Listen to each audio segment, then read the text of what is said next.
지난 7월 18일 동성부부의 건강보험 피부양자 자격을 인정해야 한다는 대법원 판결이 나왔습니다. 국내 동성부부의 사회보장 권리를 법적으로 인정한 첫 판결인데요. 일각에서는 비판의 목소리가 높아지고 있습니다. 이 같은 판단이 헌법이 보장하는 전통적인 가족제도의 근간을 흔드는 판결이란 이유에서입니다. 김효민 앞으로 기자가 캘리포니아주의 취재했습니다. 학부모들은 자녀에게 성 정체성에 대해 교육하는 것이 금지될 전망입니다. 법안이 통과되면 예를 들어 성 정체성에 혼란이 오는 아이에게 넌 남자야 라고 말하면 아동학대로 간주됩니다. 이두현 기자. 캐나다의 한 가톨릭 고등학교는 트랜스젠더 정책에 반대한다는 이유로 한 학생에게 정학 처분을 최근 내렸습니다. 논란이 되고 있는 동성애 갈등이 교계로까지 번지고 있습니다.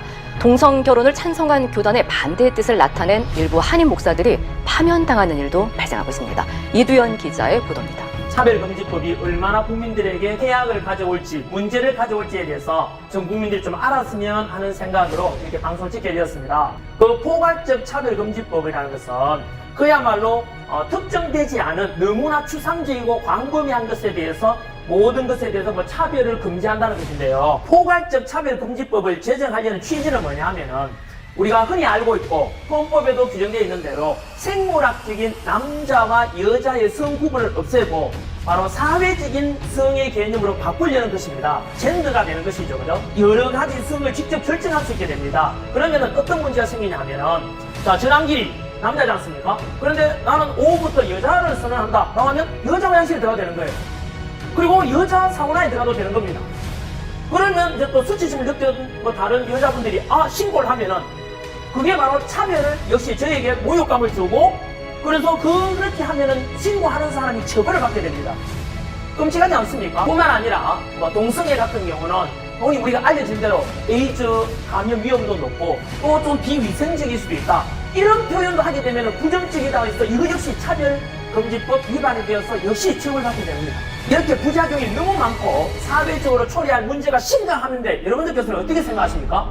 특별히 학교 선생님께서는 자라는 학생들을 생각해보면 너무 끔찍하지 않습니까? 그래서 전국에 있는 학교 선생님께서 전부 들고 일어나서 강력히 저는 반대 목소리를 내야 한다고 생각합니다. 진보든 보수든 남자든 여자든 또는 젊은 세대든 나이든 세대든 간에 어느 누구도 이거는 같이 함께 같은 마음으로 이 법 제정만큼은 막아야 된다고 저는 생각합니다. 얼마 전에 정의당 장혜영 의원에 의해 발의된 포괄적 차별금지법 논의가 아주 요즘 뜨겁습니다.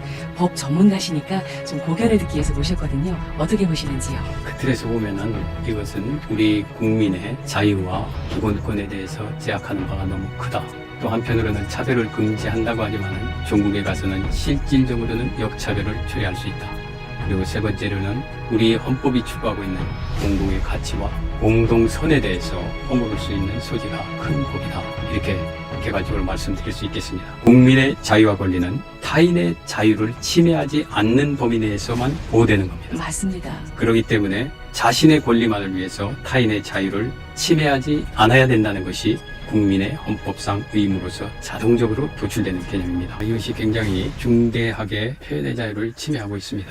표현의 자유에 대해서 헌법재판소에서는 표현의 내용을 침해할 경우에 있어서는 굉장히 엄격하게 심사를 하도록 하고 있습니다. 네. 특히 표현의 내용 중에서도 제일 문제가 되는 것은 관점에 따른 차별, 관점에 따른 규제. 이것은 사상의 자유시장에 있어서의 자유 경쟁을 방해하는 것이기 때문에 엄격히 제한되는 겁니다. 그런데 이 차별금지법에 있어서는 성적 지향이라든지 사상이라든지 종교라든지 이런 것에 대해서 정당한 비판까지도 금지시키고 있습니다. 네. 결국에는 좋은 얘기, 예를 들어서 동성애에 대해서 긍정적인 얘기만 할 수 있게 하고 부정적인 얘기, 정당한 비판, 예를 들어서 동성애와 에이즈와의 관계라든지 이런 것도 경우에 따라서는 제재될 수 있는 이런 법입니다.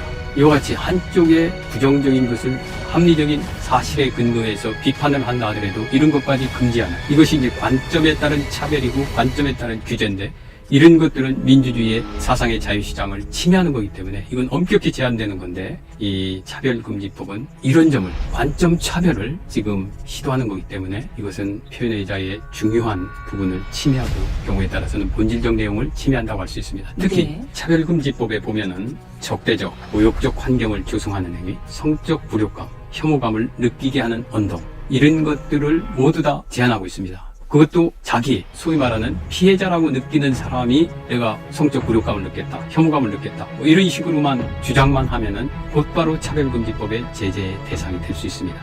이와 같이 경우에 따라서는 불명확하고 지극히 주관적이고 개인적인 개념이고 또 이런 개념들은 굴욕감이다 뭐 이런 거는 시대 상황에 따라서 변화할 수 있는 가변적인 개념입니다. 이런 개념을 가지고서 표현의 자유를 제한하기 때문에 이것은 정말 굉장히 포괄적이고 아까 말씀드렸듯이 관점 차별에 의한 이것을 정당화하는 거기 때문에 표현의 자유의 심각하고 본질적 내용을 침해할 뿐만 아니라 굉장히 광범위한 표현의 자유의 침해가 초래돼서 이런 법이 함부로 제정돼서는 안 됩니다. But this same-sex law is a thinly veiled attempt to confuse your children to doubt their gender and sexuality. 그러나 이 동성애법은 여러분들의 자녀가 자신의 성별과 성적 취향을 의심하도록 혼동시키는 얄팍한 가려진 시도입니다. I have fought this for 20 years in Canada, and I rallied 1 million people to protest. 저는 지난 20년간 캐나다에서 동성애법을 반대하기 위해 싸워왔고 100만 명이 넘는 사람들 모아서 반대 집회도 가져왔습니다. But the politicians unfortunately bowed to the activists and passed the law anyway. 그러나 불행하게도 정치인들은 이 동성애 활동가들에게 굴복했고 법을 통과시켰습니다. From grade 1, they will teach your children that they are no longer just male or female.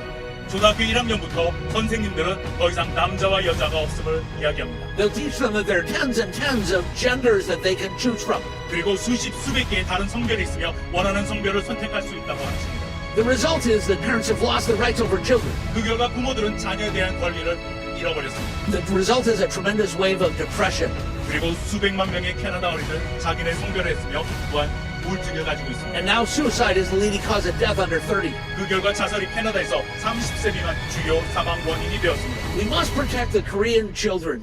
우리는 우리의 자녀들을 보호해야 합니다. 캐나다는 세계에서 4번째로 2005년 7월에 동성혼 합법화를 진행한 나라입니다.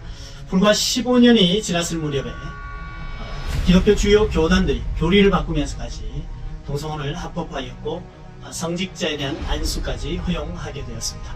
더 큰 문제는요, 합법화에 대한 통과 이후에 총회의 지시사항이었습니다.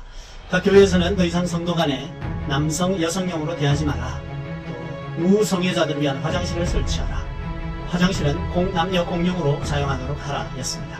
뿐만 아니라 하나님을 더 이상 남성형으로 부르지 마라 라는 것이었습니다. 이것은 주기도문에 나오는 것처럼 하늘에 계신 우리 아버지라는 남성 명사를 사용하지 말라는 것이었습니다. 그래서 이것은 진리를 훼손하고 교회를 교회답지 못하게 하는 심각한 사안인 것입니다. 나라의 법안을 막지 못하면 교회가 무너지는 것은 순식간에 일어난다는 것이죠. 지난 2010년 평등법이 통과된 영국. 평등법 2장 14항 G항에는 성적 지향에 따른 차별을 금지하고 있습니다. 평등법 시행 3년 뒤인 2013년 영국 거리. Every person who engages in sexual immorality knows that it is wrong, because God has given them a conscience. 잠시 후 경찰이 다가와 그를 체포합니다. Okay, I'm arresting you for Section 5 public order. This is because people have been offended by what you said. You do not have to say anything. I may not be offended if you don't mention one question, something that you're not relying for. 2015년에는 미국 대법원에서 동성결혼이 합법화됐습니다. 2012년 미국 콜로라도에서 동성부부 결혼 케이크 제작을 거부한 제빵사 잭 필립스 씨. 크리스천으로서 신앙 양심에 따라 케이크를 판매하지 않았다고 밝혔습니다. 잭 씨는 동성애자들로부터 차별을 이유로 고소당했습니다. And that's why it's been shocking for me that the government would try to take away my freedoms and force me to create something that went against my faith. 수년간 법정 싸움을 해야만 잭 씨. 정신적, 육체적 고통을 호소합니다. I did in 5 years of court battle, 40% loss of my business, losing half my staff, and even death threats to me and my family. Because here I am sitting there as a parent watching a perfectly healthy child be destroyed. And there's nothing I can do but sit on the sideline and, according to Justice Bowden at the time, cheer it on. I can only affirm or get thrown in jail. 캐나다 브리티시주 콜롬비아 법원은 랍씨의 딸이 부모 허락 없이 성전환 치료를 받도록 결정했습니다. 또 랍씨에게 딸을 남성으로 부르라고 명령했습니다. Always be a girl, but she'd never go back to being a girl in a healthy body that she should have had. Right? She's going to forever have a lower voice. She'll forever have to shave because of facial hair. She won't be able to have children. She won't have a family. These kids don't even understand what this stuff means. What kid who's 13 is thinking about a family and having children? Not many. 뉴질랜드와 스웨덴, 독일을 비롯해 포괄적 차별금지법이 통과된 나라들. 해당 나라 법안들도 성소수자 보호를 명목으로 종교와 표현 자유를 억압하고 있었습니다. 그런데 해외보다 국내 포괄적 차별금지법이 차별 제재와 관련해 더 엄격하다는 주장이 제기됩니다. 이 징벌적 손해배상은 민사와 형사가 합쳐진 제도인데 이게 원래 영미에서 만들어졌거든요. 근데 영미에서도 이것이 이제 원래 손해배상보다 뭐 3배 그 이상을 부과하다 보니까 경제적으로 파탄이 되는 문제가 생겨서 논란이 되고 있습니다. 이걸 우리나라가 차별금지법에 도입해서 최고 5배까지 하다 보니까 굉장히 이제 심각한 문제가 발생이 되는 거죠.